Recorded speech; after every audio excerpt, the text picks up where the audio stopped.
진짜 많은 게임을 사람들이 할 수 있냐 없냐는 내가 정해. 내가 정해. 알았어. 성인 되기 전까지 내가 정한다고. 알았어. 내가 성격이 안 좋은가?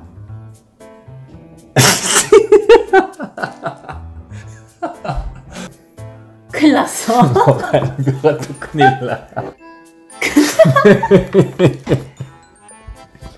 우리 아이가 게임을 시작하게 될 수도 있어. 진짜? 그 게임을 시작할 것 같아. 지금 이제 심각하게 해야 돼. 이번 주제는 진짜 심각해. 심각한 주제니까. 알았어. 너무 심각하고 알았어. 내가 너무나 심각하게 싫어하는 밖에 나가서 놀이터에 가서 휴대폰 게임하고 있는 친구들 본 거야. 들어오자마자 하는 말 휴대폰, 게임, 나도 할래. 그래서 나는 딜레마에 빠졌지. 나는 정말 너무 싫어. 아니, 그러니까 애들을 수업을 많이 하다 보니까 아이들이 중간에 쉬는 시간을 주면 다들 휴대폰에 거의 막 멍을 때리면서 여기만 뚫어지게 쳐다보면서 기계적으로 정말 뇌가 정지 상태에 이르는 그런 게임들을 말하는 거야. 근데 대부분 아이들이 전술적이고 전략적인 게임을 하는 게 아니라 그 후자인 거잖아.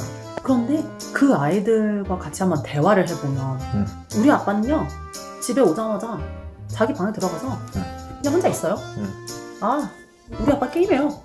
우리 아빠는 집에서 게임하는 사람 아니면 휴대폰만 그냥 멍하고 쳐다보는 사람. 아이는 부모의 거울인 거잖아. 그런데 아이들이 뭐 쉬는 시간마다 아니면 잠깐 집중을 하지 못할 때 멍하니 휴대폰 게임에 막 너무 몰두하는 모습을 볼 때 근데 그 이유를 알겠더라고. 보니까 집안에서의 그 부모가 풍기는 그리고 보여주는 그게 어떤 분위기인지 그냥 대충 알겠더라고. 부모들 서로 엄마 아빠끼리 대화도 안 하는데 대화도 안 하고 다 게임한대. 그래서 나는 더욱더 나는 게임을 하는 부모가 되지 말아야 되겠다. 그리고 당신도 절대 게임을 허락하지 말아야 되겠다. 게임을 하더라도 건전한 게임이라든지 가족 다 같이 할 수 있는 신체적인 활동을 하면서 뭐 콘솔 게임 뭐 이런 거 있잖아. 같이 뭐 살 빼는 운동 이런 게 아닌 이상 멍 때리면서 휴대폰 바라보는 휴대폰 게임 이거는 정말 하지 말아야 되겠다. 과학적인 이유를 내가 말을 해줄게. 내가 왜 이거에 엄청나게 열정적으로 내가 왜 극구 반대하는지. 게임에 중독되어 있는 아이들의 뇌 상태를 봤더니 알코올 중독자나 아니면 마약 중독자나 이런 뭐에 중독되어 있는 사람들의 뇌와 완전 비슷한 양상을 띄었대. 그게 뭐냐? 바로 전두엽 기능이 떨어진다는 거지. 그럼 전두엽이 뭐를 담당하는 기능이냐? 바로 이성적인 판단, 제어 능력 이런 거야. 근데 그 전두엽이라는 그 부분이 결국에는 발달이 안 되고 계속 퇴화가 되는 거지.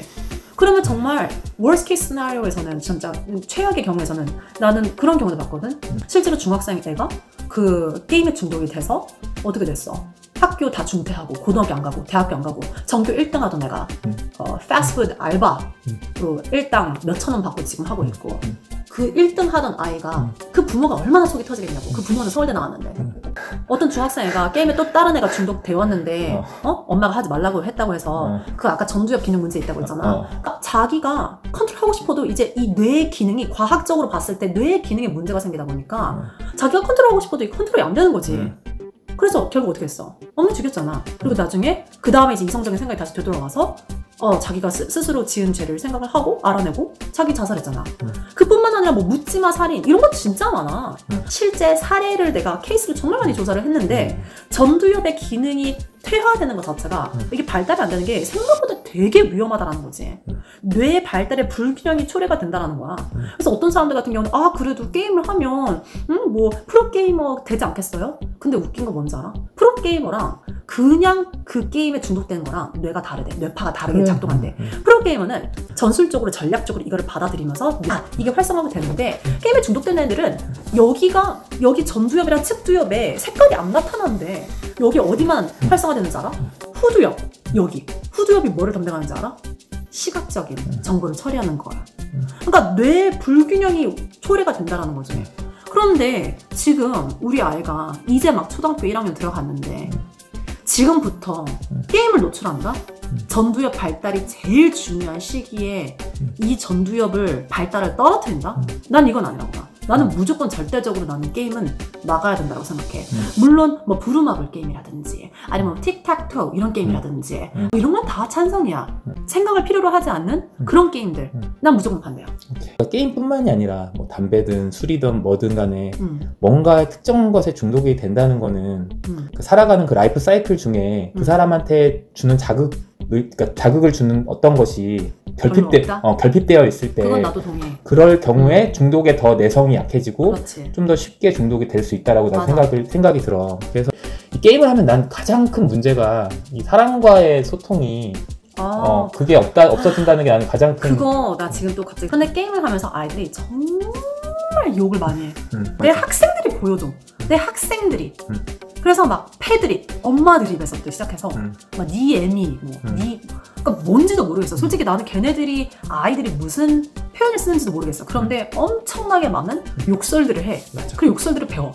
그런데 나는 그 욕설하는 것조차도 노출하고 싶지가 않아. 맞아.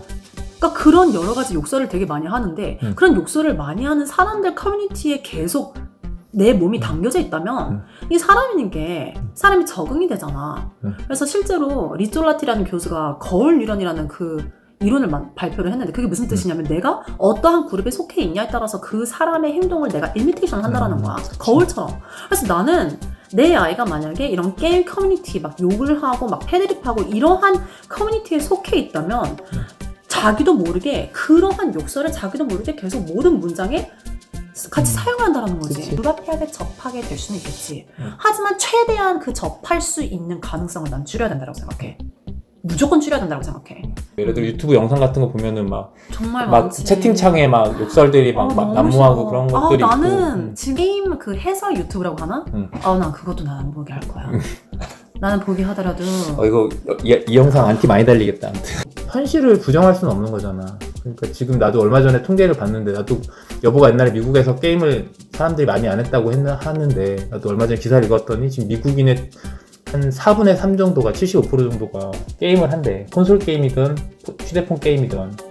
그러니까 지금 게임을 접하는 시점을 최대한 늦춰야 된다는 말에 대해서는 나도 공감을 하는데 우리가 현민이한테 길을 제시를 해야 되고 좀 길의 방향성을 제시를 해줘야 될 텐데 그러니까 언제까지 우리가 그걸 막고 있을 건가. 그러니까 분명히 나는 현민이가 학교를 다니고 그거 요즘에 뭐 외국인 학교를 다니든 국제학교를 다니든 설령 우리가 유학을 가서 해외에 나가든 그러니까 옛날에는 해외에 나가면 그게 좀 덜했지만 요즘엔 또 그렇게 안 된다는 게 여러 가지 통계에서 나온 걸 봐서는 어떤 식으로든 현민이한테 지속적으로 게임이라는 어떤 컨텐츠가 노출이 될 텐데 내가 스스로 자정 능력을 기를 수 있게 해줘야지.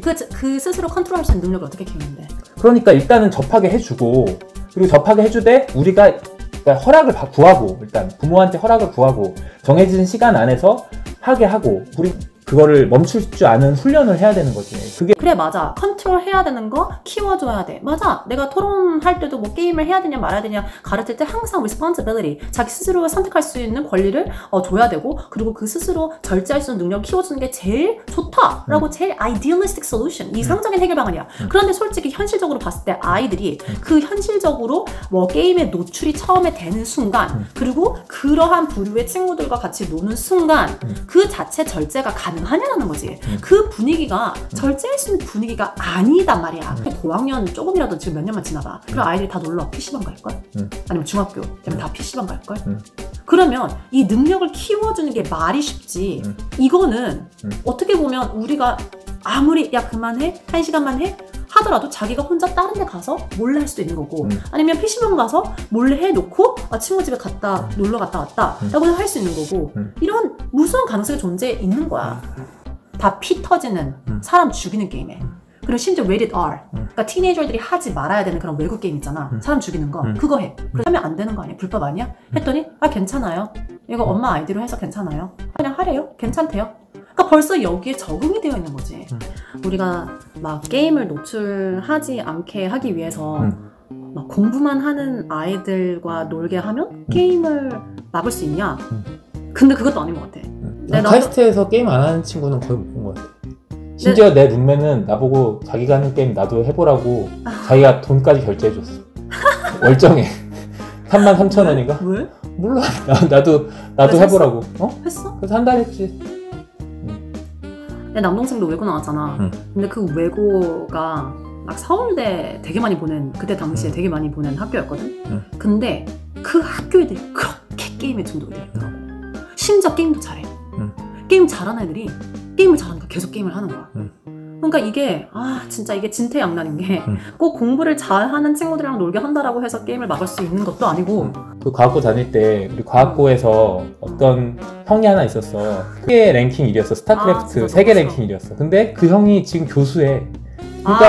그러니까 그러면 지금 이제 교수하면서 쉬는 시간에 게임하고 있는 거야? 지금은 안 하겠지. 아니 그건 모르지. 아니야 근데 그건 모르지. 아니야 근데 말하고 싶은 건 뭐냐면, 그러니까 나는 그렇게 생각해. 그 형에 대해서 내가 분석을 해보면 그 형은 너무 머리가 좋은 거야. 그래서 공부를 하고도 그 머리를 쓸 수 있는 용량이 남아돌아.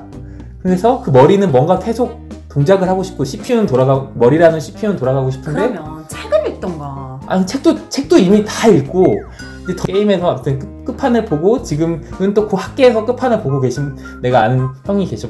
나는 그 형이 그 극단적인 케이스로 안 빠진 이유는, 자기가 좋아하는 학문이나 분야가 명확하고 자기의 꿈이 명확하면 잠시 그 게임에 빠지더라도 다시 돌아올 수 있는 탄성이라는 게 생기는 거거든.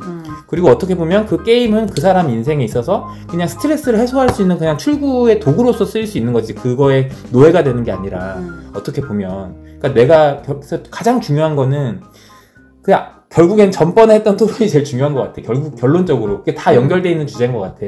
그러니까 현민이가 가장 뭐를 좋아하고 뭐를 가장 즐거워하는지를 우리가 계속적으로 경험을 통해서 여러 가지 경험을 시켜주면서 현민이가 찾게 해주고, 그런 가운데에 게임이 살짝 들어온다고 하더라도 그러면 현민이가 그거에 대해서 극복하고 스스로서 절제하거나 아니면 잠깐 빠졌더라도 다시 돌아올 수 있는 그런 탄성이 생길 수 있을 것 같아. 두 번째 포인트는 뭐냐면 결국에는 자존감이라고 생각해. 이게 게임을 하는 사람들의 특징, 그러니까 중독되는 사람들의 특징 중에 하나가 자존감이 낮아. 그러니까 현실의 자존감.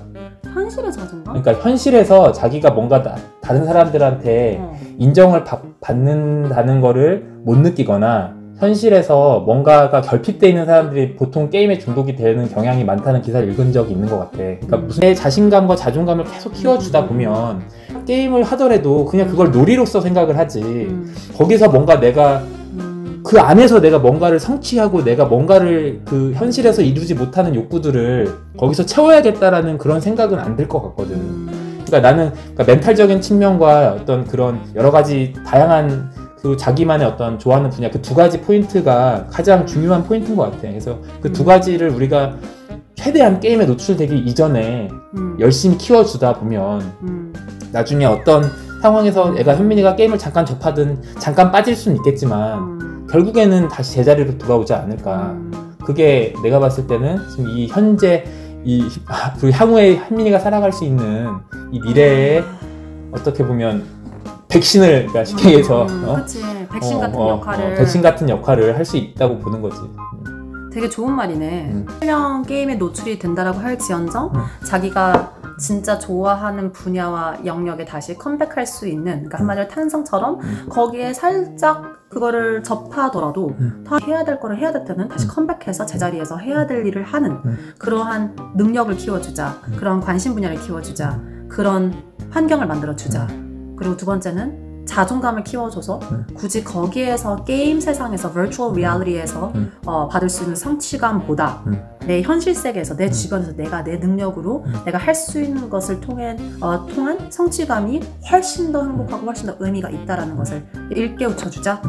나 이 두 가지 너무 마음에 드는 것 같아. 나는 그리고 탄성이 아주 높은 사람이야. 왜냐면 여보를 만났잖아. 현실 세계에 만족감이 높기 때문에 게임을 하더라도 금방 돌아올 수 있어. 걱정하지 마. 아니 일단 게임하지 마. 알았어요. 게임 관련된 카페 이런 거 보지 마. 알았어요. 너무 싫어. 알았어. 내 주변 내 친구들도 다 물어보면 남편들이 다 게임을 한대.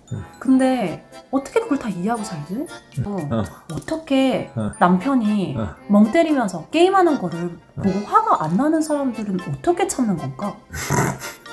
아니면 없는 거 어떻게 참을 수 있는 걸까? 건가?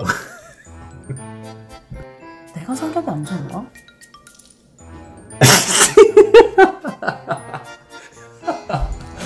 안 좋다기보다는 여러분은 어떻게 생각합니까? 저는 성격이 조금 칼 같아서요. 누구랑 얘기하세요? 저랑 얘기하세요. 저는 성격이 좀 칼 같아서요. 정말 제가 아니라고 생각하는 거는 정말 싫거든요. 여러분은 게임 어떻게 생각하시나요? 그러면 오늘 여기까지 하겠습니다. 네. 여러분들은 게임에 대해서 어떻게 생각하시는지, 몇 살 때 노출시켜줘야 되는지, 아니면 아예 노출을 어떤 식으로 시켜줘야 되는지에 대해서 댓글로 달아주세요. 오늘 여기까지 하겠습니다. 안녕.